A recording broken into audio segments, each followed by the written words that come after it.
At least 8 people across 6 states have fallen ill with salmonella in an outbreak linked to Krinos-brand tahini paste, a product distributed nationwide.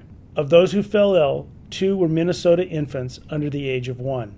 Krinos issued a recall of the product on April 28th for salmonella contamination, and then expanded that recall May 9th after more samples tested positive for the pathogen. The recalled lots of tahini paste have expiration dates between January 1st, 2014 and March 15th, 2015. However, health authorities are now advising consumers not to eat any tahini paste made by Krinos at this time. Symptoms of salmonella include diarrhea, nausea, fever, and abdominal cramps.